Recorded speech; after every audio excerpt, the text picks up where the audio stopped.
So there is a lot going on right now in the market, and you guys have been asking me for my opinion on a variety of topics. Should you invest in this or that? What is the impact of everything going on today? So I have 4 topics to cover today. First, what are my thoughts on oil and playing oil right now in regards to that trade? I'll also give you my thoughts on a potential recession that is looming. And with that looming, how have I positioned myself right now? What moves am I making to be ready for this chaotic time? And finally, what stock I have been buying the most during all this chaos. I'll give you all those answers today. Just make sure you like the video if you like getting the truth without the hype. That's exactly what you're going to get today, guys.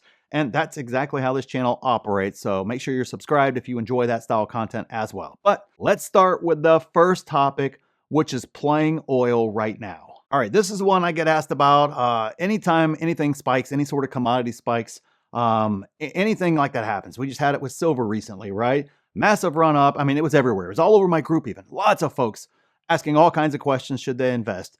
And my answer is always exactly the same. Do you know what you are doing? Yes, everybody can see from a mile away with the situation in Iran and everything else, oil is going up. The question is, what's your strategy? What's your trade? When are you going to get out? When are you going to get in? What happens if exactly what happened, which is, the president starts announcing things, in the middle of the night, over the weekend, and you may or may not be able to get out of your trade. What exactly did you buy to get into that trade? Do you even understand what you bought to get into that trade? A lot of folks got into option plays, a lot of other things like that, and they don't really understand what the implications are, what the moves are in regards to those type things. Some people went leveraged oil, if you can believe that. Well, you talk about a wild ride. That's crazy. More importantly, it doesn't work out one for one like you think those leverage plays work out. They work very, very differently. So when I'm thinking about that, I'm kind of going, do you understand the oil market at all? Do you understand the commodity market? Do you understand the investments that you were in? Do you understand the game that you were playing overall? And the answer to that typically is a resounding no. And more importantly, whenever we get interested in a play as retail investors, just like with silver, it was already at all-time highs. It had already, literally the chart was like this. Just rocket ship straight up. No, that's not the right time to buy. Can it keep going? Sure. And it did with silver for a little while, but the vast majority of retail folks who played that game lost big unless they were already into silver well ahead of time, way before the run started. But whenever retail started piling into it, was unfortunately at those peaks or close to those peaks. The same exact thing with oil. You can look at the data there. The data shows retail was piling in right at the top of that spike there. And of course, just literally within a day or two later on, oil cratered down from that high. Now, can it spike up again? Of course it could. I have no idea because I don't play commodities. I don't play the oil market. Therefore, I choose to invest in what I own. So if you're playing it, you're playing a dangerous game. You might win, you might lose. But, these things that are just so screaming obvious that everybody knows oil is going to spike, typically there's going to be a game with the professionals involved, and you're probably going to be the one left holding the bag. Or in some cases, a lot of folks just go quick Google search, what do I use to buy oil with? And then they end up with some crazy option player, and they end up in some sort of a crazy fund of some sort where they don't even understand the mechanics of the fund.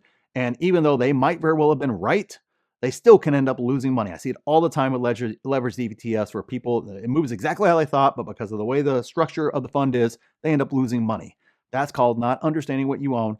I know I'm not an oil expert. I don't play around with those commodities at all, so I'm stay far, far away from that. Play at your own risk, but it's just another form of gambling to me in the end. Stick to good fundamental investing, and that's where I stick because that's what I understand. Number 2, a potential recession looming. Now, obviously, this is one that comes up every year, right? Everybody talks about it all the time. You even had, Lloyd Blankfeld, old Goldman CEO, prior Goldman CEOs, not current CEO. But he's been doing the rounds lately. He's got a book coming. He's saying, yeah, we're due for a recession. Jamie Dimon has kind of talked about, hey, yeah, it's been an excessively long time since we've had any sort of recession. It's time for us to pay the piper per se. It's just part of the normal business cycle, right? So it makes sense that a potential recession is looming, but one is always looming. Every year I can make a case for a recession or not. There's very, very few times where you can't make that case. So is one coming or not? I don't freaking know. I know that everybody that guesses it, they guessed 2 of the last 37 recessions. That's their record. It sucks. It's terrible. Why bother even trying to guess it? More importantly is all the folks who fear a recession, that fear is always not founded. In the end, every single recession, go back through it. Go back through the history of the stock market. Every single recession has been a golden opportunity to make a fortune. That to me is all that a recession means. It means a fortune is about to be made. Now, I don't know when, I don't know how, and I won't get every stock pick right, but I know I will come out of that recession with a fortune because it happened every single time. Even that little mini recession we had in 2022, right? It's like the smallest recession ever, or whatever the case was. Hey, guess what?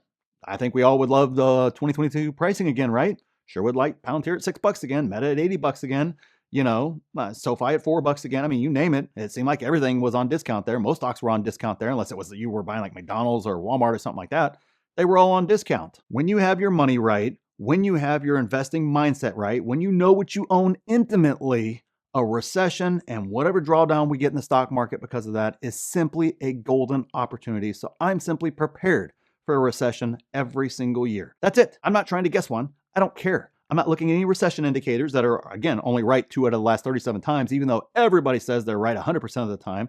I don't know why nobody can predict a recession then if they're always right 100% of the time. And then when they contradict each other, you guys tell me how you can be right 100% of the time if they're constantly contradicting each other. I don't know. It's just goofiness. I don't care about a potential recession. Good. Bring it. I'm going to make a lot of money on the back end of it. I'm prepared. I've taken care of my money. I've taken care of my businesses and everything else, real estate and everything else to kind of fund everything that we have there. So I am prepared. So to me, the strategy when you think a recession is coming, or if you're worried about a recession, whatever the case is simply prepare. Get your money right. Live well below your means. Have your emergency fund there available and ready. Have your investing cash ready to go on that side there. Instead of chasing hype at all-time highs, like a lot of folks were doing at the end of last year, I was busy stacking cash. I've got a nice cash stack right now to take care of and to buy during any sort of recession, because that's where the easy money is made. Don't believe me? Go look at any chart, line it up with the recessions that we've had. Tell me that wasn't easy money. It's easy money every single time. So I'm excited for one. No idea when it's coming, but I'm prepared. Number 3, how am I positioned for the chaos? All right, this is where you have to basically have your entire investing strategy, plan, goals, and everything else laid out. That is exactly what we do in my group, is show somebody how to do that, to not only have an entire strategy laid out, but confidently understand what you own, understand exactly what prices you want to buy, when, how many shares, and everything else. That's all laid out for you. So take advantage. The SOFI savings sale ends today, guys, for my group. It's exactly what we teach. It's the pinned comment down there if you want to work directly with me with how to get that all in place, so that way you are positioned properly for the chaos as well. You understand exactly what you own. You understand how to set price targets, do valuation, use our new calculators that we have. All that sort of stuff is in there. We'll talk more about it at the end, but it's a pinned comment down there for those of you guys that are interested. So make sure you have all those things in place so that way you can be properly positioned for this chaos, because that's exactly what I have done. I am ready to go for the chaos. I have my cash set aside and ready to go, because we've had a great run the past year or so in the stock market, right? I mean, it seemed basically after Liberation Day last year, it's just been a rocket ship up. And so I've been able to stack a lot of cash back then. I also live well below my means. I also have literally listed out every single stock that I want to buy, my price targets for all of them. I also have listed out exactly what levels. So if it hits my price target, I'm going to buy X amount of shares. If it falls, another, $3, $5, 10%, whatever number I have there, I'm going to buy more shares. And then if it falls further, I will again buy more shares of that stock. And yes, I will confidently buy those stocks because I understand what I own. I've cleaned out my portfolio of a lot of the speculative junk. I understand intimately what I own. And so therefore, I am ready to go no matter what happens, no matter what chaos happens. Doesn't matter. I don't know which stock is going to fall into my price range. I don't know which stock is Wall Street's going to get dumb about. I wish I knew that, because that'd be, I make a lot more money, right? But I don't know that. All I know is I am positioned and prepared for everything. A big run, I know exactly what prices I'm going to sell at.